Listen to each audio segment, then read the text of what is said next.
Hi అందరికీ. అందరెలా ఉన్నారు? నేనైతే బాగున్నాను. మీరు బాగుండాలని మనస్ఫూర్తిగా కోరుకుంటున్నాను. ఇక సరిత ఇంటికి పోయింది. ఇంటికి పోయినప్పుడు మంచి మంచి వీడియోస్ చూద్దాం అనుకున్నాము.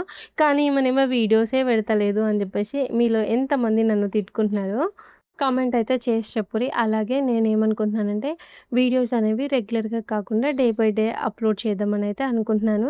దానికి మీరేమంటారో కూడా ఖచ్చితంగా కామెంట్ అయితే చేసి చెప్పుర్రి. ఇక్కడ ఉన్నన్ని రోజులు videos editing, recording, voice over ఇదంతా కష్టమవుతదేమో అని చెప్పేసి ఇట్లయితే అనుకుంటున్నాను. మరి మీ ఒపీనియన్ గూడా జెప్పండి. ఈడ నా డైలీ రొటీన్ అయితే స్టార్ట్ అయింది. ఎప్పటి రొటీనే బీహార్‌లో ఎలా ఉంటదో, ఇక్కడ గూడా అదే రొటీన్ ఉంటది. ఏం చేంజెస్ ఉండవు. కాకపోతే ప్లేస్ ఒక్కటే మారిపోతది. అయితే ఇది నేను వెడ్నెస్‌డే రోజు కాదు, థర్స్‌డే రోజు తీసిన వ్లాగు. ఈ 3 రోజులు వీడియోస్ అనేవి తీయలేదు. ఎందుకు తీయలేదు, ఏంటి అనే రీజన్‌లు గూడా నేను చెప్తాను. ఇక్కడ మీరైతే నా డైలీ రొటీన్ అయితే చూడుర్రి. నేను ఈ 3, 4 రోజులు ఏం జరిగిందో చెప్తాను. అయితే మేము మండే రోజైతే ట్రైను మార్నింగు 8:40కి దిగినాము. ట్రైన్ దిగ్గానే నేను అనుకున్న మాట, హమ్మయ్య! బ్రతికిపోయినాం. ఇంటికి పోయినంక వెంటనే నిద్రపోవాలి అన్నంత అలసిపోయినట్టుగా అనిపిచ్చింది. ఇక మండే రోజు ట్రైన్ దిగగానే మా శివ అయితే వచ్చిండు స్టేషన్‌కి. అందరం కలిసి ఇంటికొచ్చాము.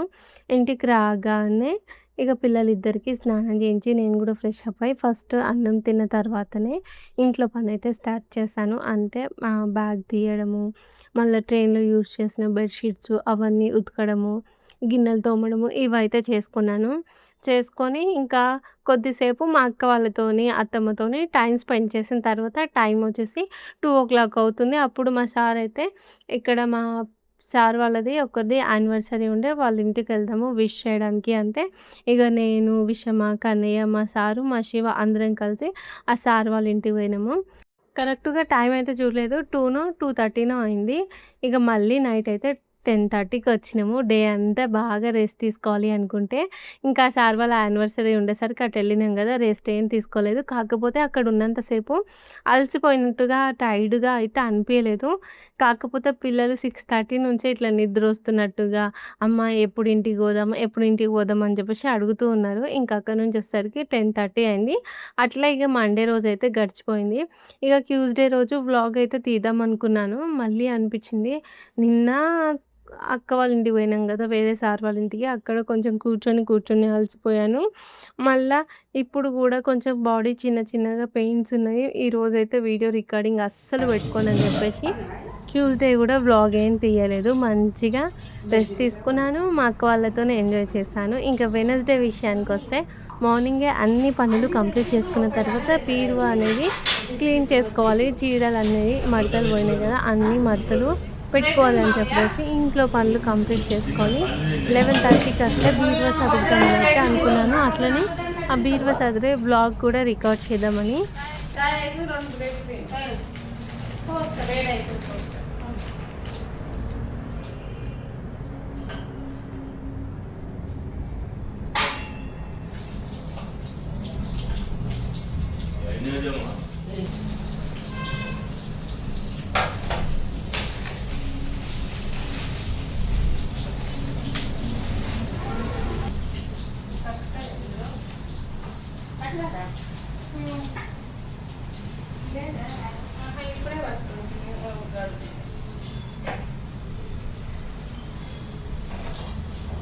అయితే ఇంకా అక్క వాళ్ళు అన్నారు గదా!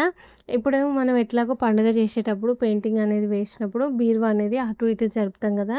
బట్టలన్నీ ఆగమైతాయి. ఇప్పుడేమొద్దే మళ్ళా కొన్ని రోజుల తర్వాత మళ్ళీ చేసుకోవాలి కాబట్టి ఈరోజు ఆపు అనైతే అంటే, ఇక నేను మళ్ళీ వెడ్నెస్‌డే రోజు వీడియో అనేది ఆపేసి మళ్ళా మా అక్క వాళ్ళతోని టైం అయితే స్పెండ్ చేశాను. ఈ 3, 4 డేస్ మస్తు హ్యాపీగా నా రోజులన్నీ గడిచిపోయినాయి. నాకు కూడా చాలా ప్రశాంతంగా అనిపిస్తుంది. ఇక మళ్ళా గురువారం రోజు వ్లాగ్ అయితే రికార్డ్ చేశాను. మార్నింగ్ లేవగానే కొంచెం బయట ఊడ్చేసి ఆ పనంతా అయిపోయిన తర్వాత బ్రష్ చేసుకొని చాయ్ పెట్టుకోవడానికైతే కిచెన్‌లోకైతే వచ్చేసాను. బీహార్‌లో చూసే రొటీన్‌కి, ఈ రొటీన్‌కి తేడా అనేది ఏముండదు. ప్లేస్ ఒక్కటే అని చెప్పాను గదా! కాకపోతే అక్కడ లోన్‌లీనెస్ ఉంటది. ఇక్కడ అట్లేముండదు. ఏ పనైనా సరే ఇప్పుడు రోజు చేసే పనులైనా చిరాకు రావు. నేను చెయ్యను, చెయ్యలేను అని అట్లా అనిపియదు. ఎందుకంటే మార్నింగ్ లేసినప్పటి నుంచి నైట్ పడుకునేంత వరకు ఏ పని చేస్తున్నా గూడా ఎవరో ఒకరు మాట్లాడుతూనే ఉంటారు. మేమైతే అందరము ముచ్చట్లకైతే బాగా అలవాటు మాకు. మేము ఇంట్లో 14 మంది ఉంటాం గదా! బోర్ అనేదే రాదు. ఫుల్ టైమ్ పాస్ అయిపోతది. ఇంకా అక్క వాళ్ళకేమో షాప్స్ ఉన్నాయి గదా! పొద్దున లేసినప్పటి నుంచి వాళ్ళు నైట్ దాకా షాప్‌కనే ఉంటారు. ఇంకా మళ్ళా మధ్యలో మధ్యల బ్రష్ చేసుకోవడానికి, ఫ్రెష్ అప్ అవ్వడానికి, అన్నం తినడానికి ఇట్లా వస్తూ ఉంటారు గదా! అట్లా వచ్చినప్పుడు ఆ టైము ఊకే మేము పని పక్కన పెట్టి మాట్లాడుకోవడం. అంటే పని పక్కన పెట్టి అంటే పని ఆపేసి కాదు. ఇప్పుడు ఎట్లా అంటే నేను చాయ్ తాగుతున్నాననుకో, అక్క వాళ్ళు బ్రష్ చేసుకున్నారుగా, "ఏం చేస్తున్నావు?" అంటే చాయ్ తాగుతున్నా అంటే, "ఇంకా చాయ్ తాగినాక ఏం కూర వండుతావురా?" అని చెప్పేసి ఇట్లా అడగడాలు. "మీరేం వండుతారక్క?" అని ఇట్లా మాట్లాడుకోవడాలు ఇట్లుంటాయన్నమాట. కానీ చాలా హ్యాపీగా గడిచిపోతున్నాయి రోజులన్నీ. అందుకే ఇంకా నేను ఇక్కడికొచ్చిందే వాళ్ళందరితోని టైమ్ స్పెండ్ చేసుకోవడానికి గదా! ఇక్కడ గూడా ఈ డైలీ రొటీనే ఉంటది. మళ్ళా కొత్త వ్లాగ్ ఏమి ఉండదు గదా! అందుకే ఆల్టర్‌నేట్‌గా పెడదామని అనుకుంటున్నాను. ఇక ఇప్పుడైతే మార్నింగు చాయ్ పెట్టుకొని చాయ్ తాగిన తర్వాత అత్తమ్మకి లెమన్ టీ అయితే పెట్టాను. మామయ్యనేమో చాయ్‌నే తాగిండు. ఇంక వచ్చేసి వంట అయితే చేస్తున్నాను. ఫస్ట్ అయితే బీరకాయ కర్రీ వండినా. ఈరోజు మా అత్తమ్మ చికెన్ అయితే తెప్పిస్తా అని చెప్పింది. అందుకే ఇంకా మామయ్య కోసం కొంచెం బీరకాయ కర్రీ అయితే వండేశాను. చికెన్ తింటారు. కాకపోతే ఏంటి అంటే 2 పూటలు అదే తినలేరేమో, వేరే కూర అడుగుతారని అత్తమ్మ బీరకాయ అయితే వండమని చెప్పింది. ఈడ నేను కూర పొయ్యి మీదేసేసి బియ్యం కడగడానికి 5 కప్పుల బియ్యం అయితే పోసుకొని ఈడొచ్చి కడుగుతున్నాను. ఇంతకు ముందుకు ఇక్కడ ఒక వాటర్ ట్యాంక్ ఉండే. ఆ వాటర్ ట్యాంక్‌కి నీళ్ళనేవి రావట్లేదు అని చెప్పేసి మొత్తం దాన్ని క్లోజ్ చేశారు. ఇక్కడ ఇదంతా కొంచెం నీట్‌గా ప్లాస్టరింగ్ అయితే చేయించారు. ఇంతకు ముందుకు ఇక్కడ పక్కన గోడుంది కదా! ఇదనేది హైట్ తక్కువగా ఉండేది. హైట్ అయితే పెంచిర్రు. బాత్రూమ్‌లు కూడా అటు సైడ్ ఉండేవి డోర్లు. ఇప్పుడైతే ఇటువైపుకైతే మలిపిండ్రు. చాలా పనులే కంప్లీట్ చేసిర్రు మేమొచ్చే వరకు. నాకు కూడా ఆ ప్లేస్‌ని చూస్తే చాలా హ్యాపీగా అనిపిస్తుంది. ఎందుకంటే నాకు కూడా గిన్నెలు బయట తోమడం చాలా అంటే చాలా ఇష్టము. బయటైతే ప్రశాంతంగా తోముకోవచ్చు. ఇక ఇంట్లో అయితేనేమో కొంచెం ఇరుకిరుగ్గా అనిపిస్తది. బియ్యం కడిగినా గూడా మంచిగా వచ్చి ఆ రాయి మీద కూసొని బియ్యం అయితే కడిగేస్తాను. ఇక ఈడ బీరకాయ కర్రీ అయిపోయింది. అన్నం వండడానికి చికెన్ వండిన తర్వాత వండుదామని చెప్పేసి బియ్యం అయితే పక్కన పెట్టినా. అయితే ఇక నేను, అత్తమ్మ చికెన్ కుండలో వండుకుందామా అని చెప్పేసి మేమిద్దరం మాట్లాడుకొని డిస్కషన్ అయితే చేసుకుంటున్నాము. అత్తమ్మనేమో "అటికలు వండు ఏం కాదు మంచిగుంటది" అనైతే అత్తమ్మ అంటుంది. నేనేమో అటికలు వండితే కింద అది విరిగిపోతది. నూనె పోసి ఉల్లిగడ్డలేసి అవి అయ్యేలోపే ఆ అటిక అనేది పరవాస్తది. అట్లా నాకు 2, 3 సార్లు అయింది అత్తమ్మ అనైతే నేను చెప్పాను. అత్తమ్మనేమో "ఈ అటికలు చాలా గట్టిగున్నాయి అట్లేం గాదు" అనైతే చెప్పింది. ఇది మా ఇంట్లోదే. మా అక్క కుండలమ్ముతదని తెలుసు కదా! తనకైతే కొత్త స్టాక్ వచ్చింది. నిజంగా ఈరోజు అతికలో వండడం నాకైతే చాలా అంటే చాలా నచ్చింది.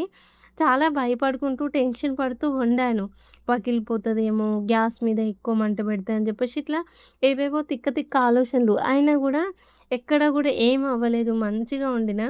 అలవాటు లేని వాళ్ళకి ఎట్లుంటదంటే, ఆ కుండని ఎట్లా మెయింటైన్ జేయాలి వండేటప్పుడు, వేడెంతుండాలి, ఎంత ఎక్కువుండాలో ఇవి తెలవదు కాబట్టి, కొంచెం కొంతమందికి బ్రేక్ అయ్యే ఛాన్సెస్ ఉంటాయి. కాకపోతే ఈ బ్లాక్ కలరు తిక్కు అటుకలు ఈ బ్రేక్ అయ్యే ఛాన్సే లేదు. మంచిగా వండేసిన. ఫస్ట్ అయితే ఇంకా నూనె పోసుకొని ఉల్లిగడ్డ కట్ చేసి, ఉల్లిగడ్డ అయితే ఏసి ఫ్రై చేస్తున్నాను. మా అత్తమ్మ చెప్తుంది, "ఇందులో ఇంత ముందుకు నేను పప్పుచారు చేసిన, ఒకసారి బఠానీ ఉడకబెట్టిన, మొన్న దోసకాయ కూర వండిన. మంచిగానే ఉంటది అటిక" అనైతే చెప్తుంది. ఇంక నేను కూడా సరే అని చెప్పేసి అత్తమ్మ మాటలు నమ్మి కర్రీ అయితే వండుతున్నాను. నిజంగానే ఈ అటికలో వండిన కూర టేస్ట్ అయితే చాలా బావుంది. దీంట్లో చికెనే కాదు, నార్మల్ కూరలు కూడా మనం వండుకోవచ్చు. కాకపోతే గ్రేవీ అనేది ఎక్కువొస్తది అని చెప్పేసి అత్తమ్మ అయితే చెప్తూ ఉంది. ఇక నేనైతే చికెన్ వండుతున్నాను. అయితే బీహార్‌లో నేనెప్పుడు చికెన్ వండినా కూడా చికెను ఉడకడానికి ఒక 30 మినిట్స్ టైం పడతది. ఈరోజు ఏం చేశాను, పోపులో కొంచెం అల్లం వెల్లుల్లి, పసుపు వేసిన తర్వాత వెంటనే చికెనేసి కలిపేసి 5, 6 నిమిషాలైతే ఉడకనిచ్చాను. ఈలోపే కొంచెం చికెన్ ముక్కలు మెత్తగా అయిపోయినాయి. మరీ అంత మెత్తగా కాలేదు. ఒక 60% ఇక్కడే ఉడికిపోయినాయి. అమ్మ అని చెప్పేసి ఇంక దబ్బున టమాటాలు కట్ చేసి, ఇంకా టమాటాలు వేసేసి ఒక 3 టేబుల్ స్పూన్ అంత కారము, 2 టేబుల్ స్పూన్ అంత సాల్ట్ అయితే వేసుకున్నాను. కూర అయితే తొందరగా ఉడికిపోయింది. ఇది అటికలో వండుతున్నాననా లేకపోతే ఏంటో నాకు తెలీదు గానీ చాలా తొందరగానే ఉడికింది. ఒక 20 మినిట్స్‌లోనే ఈ కూర అయితే రెడీ అయిపోయింది.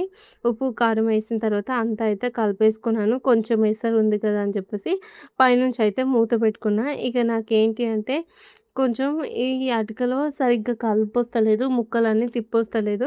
"నువ్వు కలుపు అత్తమ్మ" అంటే మా అత్తమ్మ అయితే కూరని కలిపేస్తుంది. తను కూడా చెప్పిందంటే ఇంకా కూర అయితే రెడీ అయింది. కొంచెం ఎసరు పోసి ఒక 5 నిమిషాలు ఉడకనిస్తే మనకు కర్రీలోకి గ్రేవీ అనేది సరిపోతదని అయితే అత్తమ్మ చెప్పింది. ఇక నేనే చెప్పిన, "ఎంత కావాలో నువ్వే ఎయ్యి" అంటే అత్తమ్మనే కొన్నైతే నీళ్ళైతే పోసింది.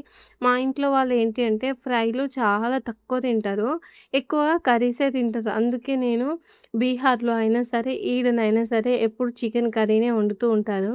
ఇంకా ఇక్కడైతే ఒక 10 నిమిషాల తర్వాత తీసేసి కొంచెం గరం మసాలా, తర్వాత ధనియా పొడి అయితే వేసుకున్నాను. ఇక చూస్తున్నారు కదా చికెన్ కర్రీ ఎంత మంచిగా ఉడికిపోతుందో. అలాగే కొంచెం కొత్తిమీరేసుకొని అంతా కలిపేసుకోవాలి. కొంచెం ఎసరనేది కొంచెం అది తిన్‌గా ఉంది. కొంచెం చిక్కగా అవ్వనివ్వాలి అని చెప్పేసి మళ్ళీ ఒక 5 నిమిషాలయితే ఉడకనిచ్చాను. కూర రెడీ అయిపోయినంక బంద్ చేశాను. బంద్ చేసిన తర్వాత గూడా ఒక 5 నిమిషాల వరకు కూర అనేది ఇలా ఉడుకుతూ ఉంది. మా అత్తమ్మకి చెప్పిన. అయితే ఆ అత్తమ్మ అన్నది గదా! అందుకే కొంచెం గ్రేవీ అనేది గుంజుకుంటదనే కొంచెం ఎక్కువ నీళ్ళు పోషినా నేను అనైతే అత్తమ్మ చెప్పింది. నిజంగా అసలు ఈరోజు చాలా అంటే చాలా బావుంది ఆ కర్రీ. ఎప్పటినుంచో అనుకుంటున్నాను కుండలో వండిన చికెన్ కర్రీ గానీ, మళ్ళీ లేకపోతే దమ్ బిర్యానీ తినాలి అని చెప్పేసి ఫైనల్‌గా ఈరోజైతే కుదిరింది. ఇక రేపటి నుంచి గూడా కూరలు దీంట్లోనే వండుకుందామనైతే మా అత్తమ్మకి చెప్పిన. తను గూడా సరే అన్నది. ఇక వంటంతా అయిపోయింది. అందుకే వచ్చేసి గిన్నెలైతే తోముతున్నాను. అటికెలో ఉన్న కూర అయితే ఊడ్చలేదు. అది కొంచెం ఎసరనేది తిక్కువ అవుతది. ఇంకోటి ఏంటి అంటే అన్నం గూడా వండలేదు. బియ్యం కడిగి పక్కన పెట్టిన గదా! అత్తమ్మ ఏమన్నదంటే గిన్నెలు తోముకొని పోయి ఆ రూమ్‌లో ఇల్లు ఊడ్చు. ఈలోపుగా నేనైతే అన్నం వండేస్తాను అనైతే జెప్పింది. ఇక నేను గూడా సరే అనైతే జెప్పిన. గిన్నెలైతే తోముతున్నాను. ఇక చూస్తుర్రు గదా! ఈడ బయట కూర్చొని తోమితే మస్తు మంచిగా అనిపిస్తది. కాకపోతే ఊకే వంగి తోమాల్సొస్తది. గిన్నెలు గూడా చాలా కొన్నే ఉన్నాయి. ఎందుకంటే మేము ఎప్పటి గిన్నెలు అప్పుడే తోమేస్తాము. అస్సలు హోల్డ్ చేయము. ఈరోజు గిన్నెలయితే చాలా తక్కువనే ఉన్నాయి. ఎప్పుడైనా సరే మేము గిన్నెలు నైటే తోమేస్తాను. మార్నింగ్ వంట చేసిన తర్వాత మళ్ళీ గిన్నెలయితే తోమేస్తాను. ఈ కొన్నే గిన్నెలయితే తోమినా అటిక అనేది కూరైతే ఊడ్చలేదని చెప్పినా కదా! ఈ గిన్నెలు తీసుకుపోయి ఇంకా సర్దేసుకొని మళ్ళీ వచ్చేసి పక్క బట్టలు తీస్తున్నాను. అప్పటికి టైం వచ్చేసి 8:15 అయితే అవుతుంది. ఇంకా నేను మా అక్కకైతే ఫోన్ చేశాను. తనతో మాట్లాడుకుంటూ ఈ బట్టలయితే మడత పెడుతున్నాను. మేము మండే వచ్చినాం గదా! మండే నుంచి ఈరోజు వరకి చాలా అంటే చాలా ఇబ్బందయితుంది. మస్తు ఎండ కొడుతుంది గదా! ఎంత ఉబ్బరిస్తుందో. మొత్తం ఆఫ్టర్‌నూన్ టైంలో, ఈవినింగ్ టైంలో ఫ్యానేసినా గూడా మొత్తం వేడి గాలే వస్తుంది రూమ్‌లో. నాకైతే అసలు బాగా ఉబ్బరిస్తున్నట్టు, ఆ స్కిన్ మొత్తం మండుతున్నట్టుగా అనిపిస్తుంది.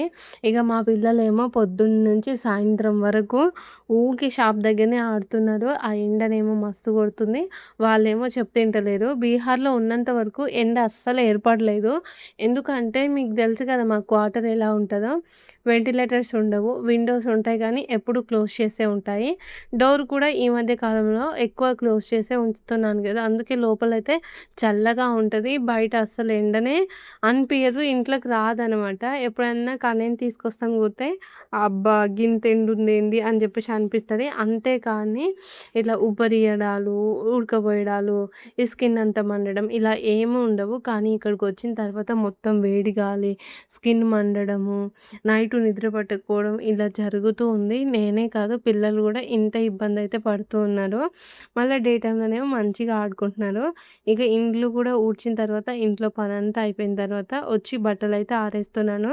బట్టలు ఆరేసిన తర్వాత అన్నం తినేసి గిన్నెలైతే తోముతాను. రోజుకు కంపల్సరీగా ఒక 3 సార్ల గిన్నెలైతే తోమాలి. మార్నింగ్ వంట చేసిన తర్వాత మళ్ళా 11-11:30, 12 మధ్యలో అన్నం తింటాం కదా! ఆ గిన్నెలు. మళ్ళా ఈవినింగు చాయ్ అయితే నేను అక్క దగ్గరెళ్ళి తాగేసొస్తున్నాను. అందుకే పిల్లలు ఈవినింగు పాలు తాగట్లేదు. ఈవినింగ్ గిన్నెలేమి ఉండట్లేదు. నైట్ మళ్ళీ వంట చేసిన తర్వాత గిన్నెలైతే తోమేస్తున్నాను. గిన్నెలు తోమిన తర్వాత ఫ్రెష్ అప్ అయిపోయి బట్టలైతే వాషింగ్ మిషన్‌లో వేసి తీసుకొచ్చి ఆరేస్తున్నాను. అత్తమ్మకైతే వాషింగ్ మిషన్ లేదు. అక్కల దగ్గర వాషింగ్ మిషన్ ఉంది గదా! నేను అక్క వాళ్ళ ఇంట్లోనే బట్టలైతే ఉతికేస్తాను. చేయితోని ఉతకడం బట్టలు చాలా కష్టం అయిపోయింది వాషింగ్ మిషన్ తెచ్చుకున్నప్పటి నుంచి. బట్టలు చేత్తోనైతే ఉతకలేకపోతున్నాను. అక్క వాళ్ళకి వాషింగ్ మిషన్ ఉంటది కాబట్టి, ఇంకా వాషింగ్ మిషన్‌లోనే బట్టలైతే వేస్తున్నాను. ఇంక ఇప్పుడైతే బట్టలు ఆరేసిన తర్వాత నేను, అక్క చిట్యాలకైతే పోవాలి. పోయొచ్చిన తర్వాత ఈ వ్లాగ్ కంటిన్యూ చేద్దామనుకున్నాను. మేమైతే 4:00 వెళ్ళి నైట్ 7 అయిపోయింది. ఇంక అందుకే ఈ వ్లాగు ఆఫ్టర్‌నూన్ వరకే ఎండ్ చేశాను. మరి మీ అందరికీ ఈ వీడియో నచ్చితే లైక్ చేసి ఛానల్‌ని సబ్స్క్రైబ్ చేయండి. ఓకే ఫ్రెండ్స్, బాయ్ మరి గుడ్ నైట్. అలాగే వీడియోస్ రెగ్యులర్‌గా పెట్టాలా లేకపోతే ఆల్టర్‌నేట్‌గా పెట్టాలా కామెంట్ అయితే చేసి చెప్పుర్రి. మస్తు ఎండ కొడుతుంది. నేనైతే అలసిపోయినట్టు అనిపిస్తుంది ఈ ఎండకు. ఇప్పుడే ఇంకా అన్నం తిని గిన్నెలు అయితే తోమేసాను. టైం వచ్చేసి 12:30 అయిపోతుంది. ఇంకా ఇప్పుడైతే ఇంట్లో పని ఏం లేదు, అంతా అయిపోయింది కదా. ఇప్పుడు కొద్దిసేపు మా అక్క వాళ్ళ దగ్గరికి వెళ్ళి ముచ్చటైతే పెడతాను. ఇంకా అక్కడ నుంచి వచ్చే వరకు ఏ టైం అవుతుందో తెలీదు. ఇంకా వాళ్ళ దగ్గరికి వెళ్ళి కొద్దిసేపు మంచిగా టైం స్పెండ్ చేసి ఈవినింగ్ 3:00 అట్లా వచ్చి మళ్ళీ కొద్దిసేపు ఒక 30 మినిట్స్ ఫోన్ చూసుకొని మళ్ళీ ఈవినింగ్ రొటీన్ అయితే స్టార్ట్ చేస్తాను. మరి ఇంకెందుకు లేటు ఈరోజు శైలజక్క నేను చిట్యాలకు అయితే పోదాం అనుకుంటున్నాం. ఎందుకు అంటే కొంచెం అక్క ఐబ్రోస్ చేసుకొని కొన్ని చిన్న చిన్న సామాన్లు తీసుకుంటుందని అయితే అన్నది. నాకు కూడా ఫెయిర్ అండ్ లవ్లీ అవి అయితే నేను తెచ్చుకోవాలి. అవి అయిపోయినాయి. నేను కూడా అక్కతో వెళ్దాం అనుకుంటున్నాను. మరి అక్క పోదామంటే పోతాం, లేకపోతే లేదు. ఇప్పుడు ఫోన్ ఛార్జింగ్ పెట్టేసి నేను అక్క వాళ్ళ దగ్గరికి అయితే వెళ్ళిపోతాను.